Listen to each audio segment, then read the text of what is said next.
Plant is a Siberian crab apple as seen from the sea cap and is located on the footpath roadside in Troy area near Calvary Church, very close to CVS and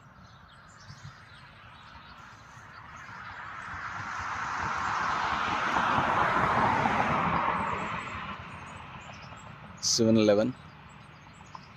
This habitation, somebody has planted it outside on the footpath and is really looking very wonderful.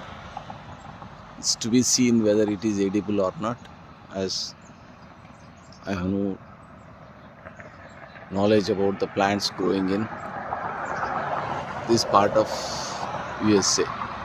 We are already from Troy, Michigan.